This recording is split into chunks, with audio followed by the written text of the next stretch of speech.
एक विदेशी व्यक्ति ने एक साधु से, जैन साधु से प्रश्न किया।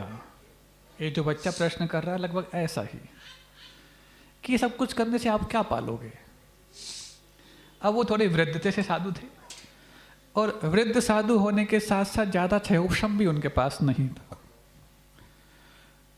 अब उन्होंने अपनी भाषा में उस विदेशी व्यक्ति को जो जवाब दिया, अब उस विदेशी व्यक्ति को क्या जवाब मिला हमें तो नहीं मालूम, लेकिन आप इस जवाब से क्या पाते हैं ये आपको अवश्य सोचना है।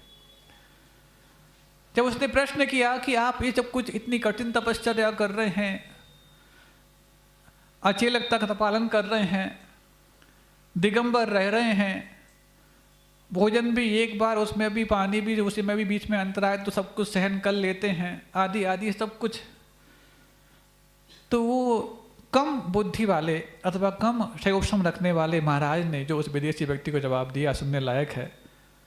वो कहते हैं मुझे नहीं मालूम कि इस तपश्चर्या से मैं क्या पालूंगा, लेकिन इतना विश्वास अवश्य है जब भी मेरा कल्याण होगा तो जिनेन भगवान के द्वारा बताई हुई इस तपश्चर्या के माध्यम से ही होगा। इतना मुझे विश्वास है, इससे मेरा काम चल रहा है।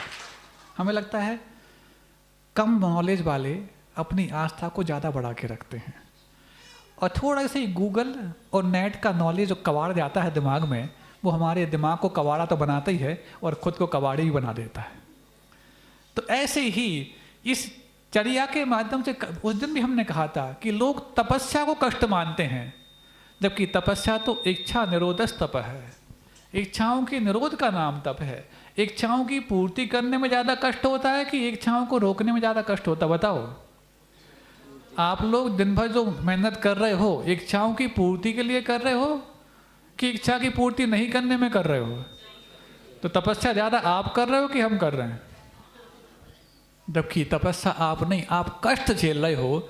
तपस्वी तो कष्टों से मुक्ति का रास्ता ढूंढ लेता है और अपने जीवन को इच्छाओं से रहित होने का, only one ambition to become a ambitionless person. सिर्फ एक इच्छा रहित होने की। और जब तक पूर्णता इच्छा रहित न हो जाए तब तक इतना ही कि ना तो सुर सुख चाहे था, शिव सुख की ना चाहे, तब थुति सरवर मैं सदा होवे मम अवगाह। ये जो भावना है बहुत परम प्रसून भावना है, पुनीत भावना है, पवित्र भावना है कि इच्छाओं के कारण ही जो मलिनताएं बढ़ रही हैं, उन मलिनताओं से रहित होने का एक ही उपाय है कि तुम इच्छाओं को शांत रख दो। जिंदगी गुजर जाती है तलाशने में कि तलाशना क्या है, अंत में तलाश सिमट जाती है इतने में कि जो भी तलाशा था वो साथ जाना कहाँ है। और जब जीवन इस शैली के साथ जिया जाता है तो लगता है जो है इसमें से भी एक्सट्रीम और क्या छूट सकता है। अब एक नया नया अन्वेषण प्रारंभ हो जाए। ये तो बाहर से छूटा है, अभी भीतर से और क्या क्या छोड़ना बाकी है। ये रिसर्च प्रतिदिन जब चलती रहती है तो बताओ, जब सर का बोझ कंधे पे आता है तो श्वास लेने लायक हो जाता है, और कंधे का बोझ भी जब जमीन पे आ जाता है तो विश्वास लेने लायक हो जाता है। और ये सब कुछ उतारने का ही परिणाम है कि दिगंबर जैन साधु सबसे ज़्यादा विश्वास के पात्र बन जाते हैं। सिर्फ जैनों के लिए नहीं, अजैन भी यदि देखता है तो इस मुद्रा को देख करके कभी उसके मन में ये भाव नहीं आता कि इन पे मैं विश्वास करूं कि नहीं करूं।